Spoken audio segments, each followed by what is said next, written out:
Faith, family, flag. Familiar trio, rather American trio. Is this another US import? No. But they are three F words guaranteed to induce fainting fits from Hampstead to Hackney. Why? The reason the new elite reaches for the smelling salts at the mention of those F words, the reason it triggers a splutter of other F words, is that what those words are an affront to is a fourth F word: freedom. For the progressive mind, freedom always and everywhere must come first. Conservatives reject that. National conservatives reject that. Not because they reject freedom, but because they want to protect it, because they value it. What we recognize is that freedom without constraint turns into transgression. Freedom without constraint descends into tyranny, the tyranny very often of the minority over the majority. I'm going to suggest that freedom without the constraint of faith, by which let's just understand some broader matrix of meaning than any to be found in day-to-day politics.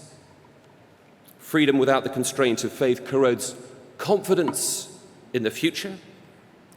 It slowly unstitches the moral fabric of a nation.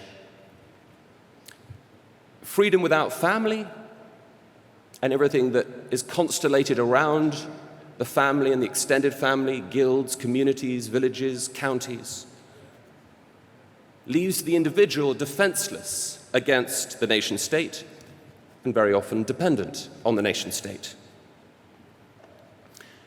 Freedom without flag puts a people at the mercy of forces that divide a nation against itself, forces that threaten the nation.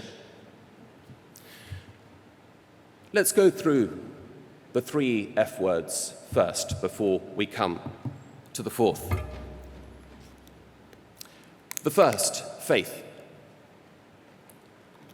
We are notoriously uneasy as a nation talking about faith, in fact, talking about any search for ultimate meaning. We're not good at it. We don't like it. And the only reason I'm saying anything about it is at this conference is that I'm not quite sure who else will. And it's my day job. So let's get one thing out of the way first. There can be no coercion in religious matters. There are good secular reasons for that, and there are even better theological reasons for that.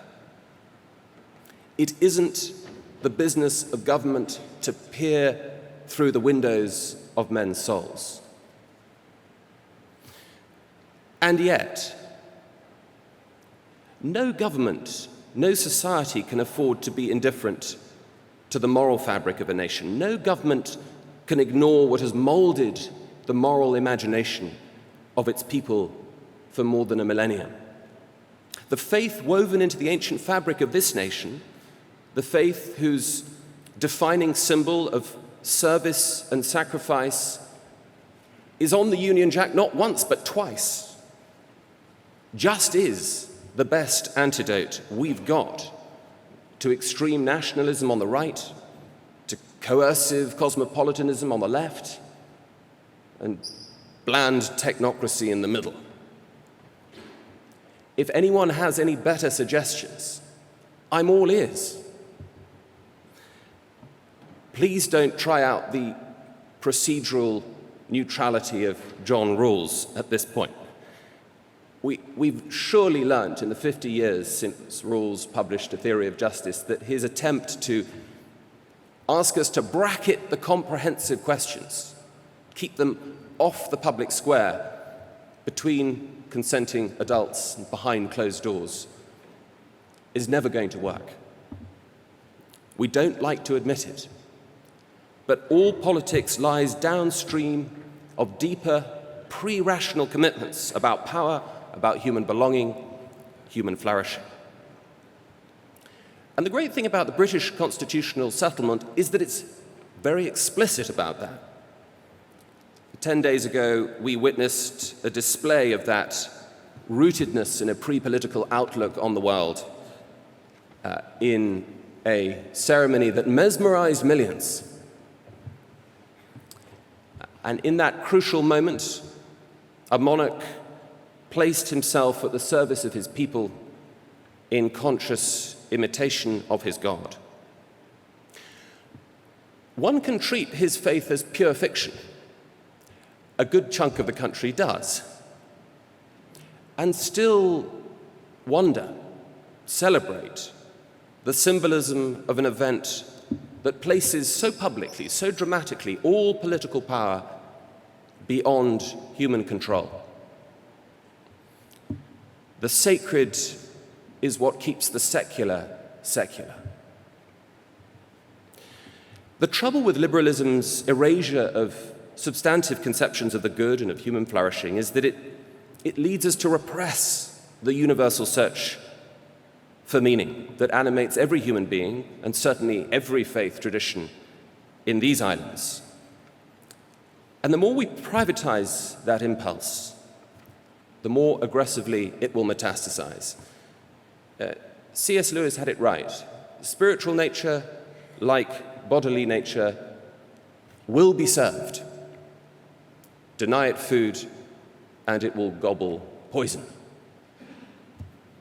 And that's why, in the wake of Christianity's accelerating collapse, we're witnessing right across the West today a new public faith emerging, one that dominates every news cycle, that's colonizing the public square, expunging from it every trace of conventional religious commitment, as Kate Forbes discovered recently in her bid to become leader of the Scottish National Party. A new priesthood, new inquisitors, new witch-finders general, policing conformity to the new dogmas and doctrines of an elite Gnostic theology. And if we think that this isn't a new religious zealotry, if we think that it will soon pass, we haven't been paying attention. And that's one reason why National Conservatives keep banging on about religion. It's why National Conservatives insist that the majority religion in a society should be recognized and honored in some way, not something that simply should be pushed off to the edges of the public square. We recognize the danger of this successor phenomenon and the threat that it poses to the freedoms of all of us. And apart from anything else, a society that honors its majority religion is much more likely, on the whole, to give honor to minority religions. That's certainly true of this nation. Compare France. In Britain's case, National Conservatives can say to every religious believer that a constitutionally and culturally Christian nation offers the best defense for followers of every faith against this new progressive theocracy. The nation's Christian inheritance shares with all faith traditions in this country everything that this new public religion rejects. That we are souls, not selves. That the personal is not political. That sometimes syndromes are actually sins. That true fulfillment lies in service, not self-absorption. That we matters more than me. How do we build that we? National Conservatives don't start with the nation. We start with the family. That's one reason this conference started with speeches and discussion about the family. The intact family is the best stable for forming flourishing, virtuous citizens. It's the best bunker against the nation state, the best refuge against damaging ideological imports from abroad. It's why the family has always been the chief target of authoritarian regimes. It's why today, even here, children are exposed to norms and narratives imported from our cultural colonial overlords in the United States that are as poorly evidenced as they are politically partisan. As a number of MPs are now recognizing and drawing attention to, sex ed in this country has been outsourced to pretty radical rainbow activists who, when parents ask to see what their children are being taught, plead commercial confidentiality, knowing that the material is almost certainly too graphic to print in a national newspaper. Sexualized, misogynistic parodies of femininity are now routine in schools and public libraries in the form of drag queen story hour. The cargo cult of transgenderism is triggering a social contagion that's inflicting irreversible physical harms on the young and the vulnerable, and it's corrupting the medical profession. The unifying thread in all these phenomena has got nothing to do with progress and everything to do with transgression. Be yourself, toy with convention, push boundaries, break free of normativity. For all that, there are beacons of hope, and I think in the UK there are more beacons of hope than in many other Western democracies if one looks across these cultural questions of cultural policy in other countries. These developments have catalyzed a pretty unlikely coalition of social conservatives, concerned liberals, worried mums, gender-critical feminists. It's as if the cultural revolution against the family has been so radical that it's given birth to social conservatism 2.0. A social conservatism that is not, as Alex Kossuth said yesterday, your grandmother's social conservatism, but one that looks at questions of family formation, fertility, big tech, big porn, the crisis of masculinity. And that, in turn, as I said, is pressing a handful of politicians and influential institutional leaders to challenge the idea that the only point of the family is to produce future workers, future consumers, rather than future wives, future husbands, future mothers, and future fathers. As Douglas Murray noted last night, envy and resentment are overwhelmingly powerful forces. There's not much that can counteract them. Two that can, though, are gratitude and love. Question: gratitude to what? Love for what? At scale. The National Conservative answer: the national family. That brings us to the third F word: flag. No one treats, thank goodness, the Union Jack as a sacred object in the way that some of our American cousins treat the Stars and Stripes. But it symbolizes something special. The national flag quickens the pulse of the shopkeeper in Southwark and the fishmonger in Scunthorpe, the immigrant who's just risked his life to reach our shores, and the seventh-generation Earl. It quickens the pulse of Grandma Wong, who unfurled it after storming into the Hong Kong legislature with other protesters in early 2020, desperate to escape the despotism of Chinese communism.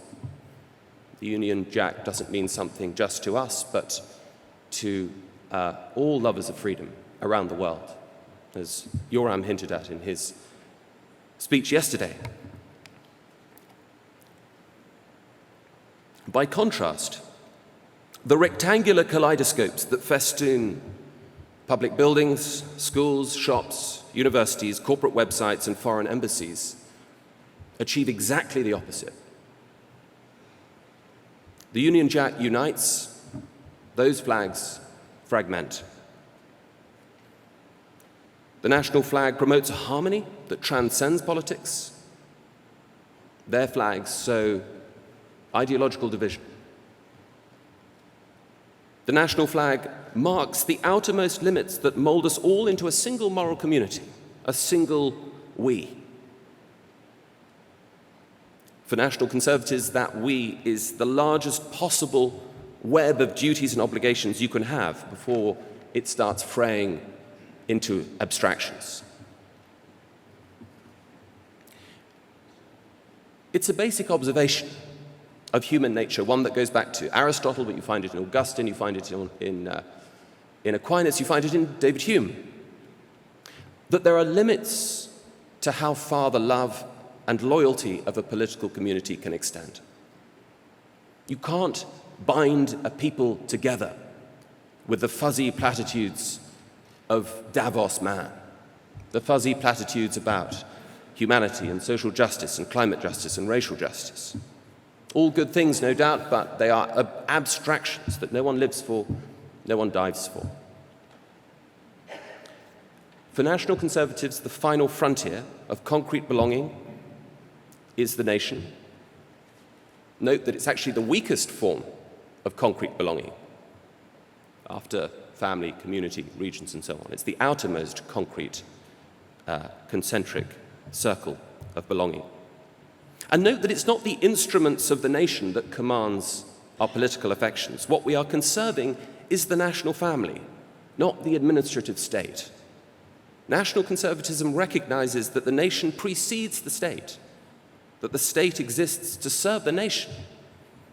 National conservatism is not nation-statism. So, faith, family, flag, these are what get us to the fourth F. The enabling conditions of a free, unified people, a people free from ideology, from the atomizing effects of family breakdown, free from the meddling of unaccountable global organizations. Freedom at the national level is what we began to regain after Brexit. Freedom to roll out a vaccine to a global pandemic while our neighbors in Europe were caught in the procurement web of an unaccountable supranational self-styled health union. Freedom to deploy military and financial resources to support a nation under attack while your federated friends are wringing their hands, worrying about whether to align more with America or China.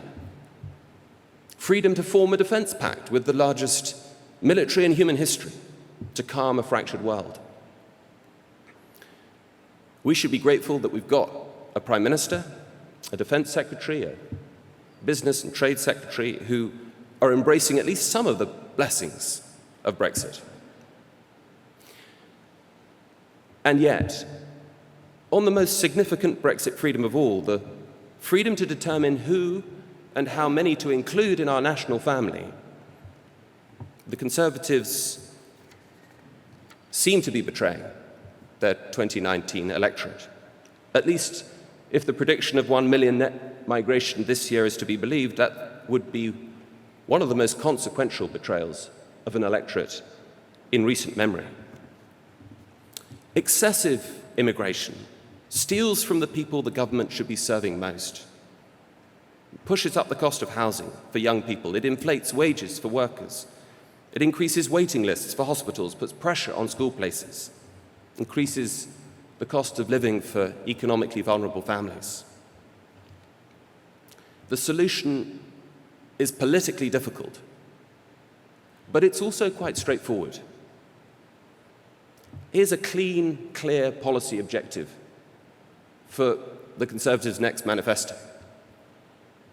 Remove ourselves from the jurisdiction of the European Court of Human Rights in Strasbourg. Recover the status quo before the Human Rights Act came into force in 2000. We should win back judicial sovereignty from an activist foreign court that's got no business telling us who can and can't enter the country. What we need is a Strexit campaign. 2/3 of 2019 Tories and Leavers want just that, if, as seems likely, it's the only way to control migration. If we want to take back control, we need to get Strexit done. Finally, a nation with strong families, flourishing communities, will enjoy economic freedom. There are differences, as we know already, among national conservatives on the question of economic freedom. As Yoram and JD noted yesterday morning, those differences are differences largely in the degree of commitment to free markets and trade. And anyone's position is going to be tailored to the goods and markets in question, recognizing that discerning the national interest and national security and threats, assessing risks to national security is a far more complex task in the 21st century than it was in the 1840s. But here's the thing.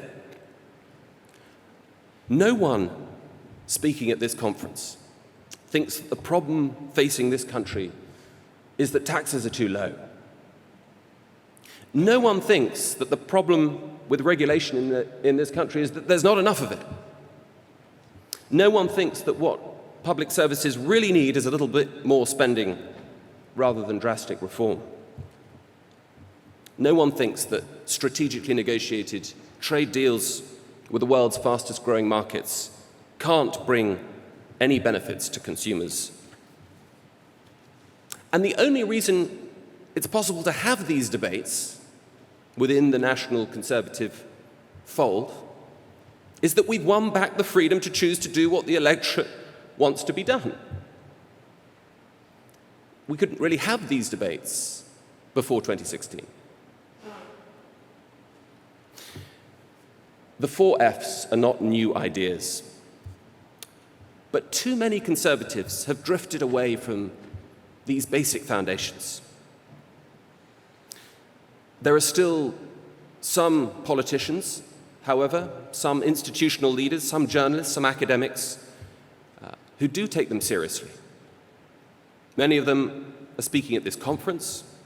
Some wouldn't describe themselves as conservatives, but they're here and in their different ways are protecting family, faith, flag, and freedom. National conservatives can and should support all of them, all of their efforts to conserve their nation, because we know that faith, family, flag, and freedom in that order are foundational for our future and for the renewal of our politics. Thanks for listening.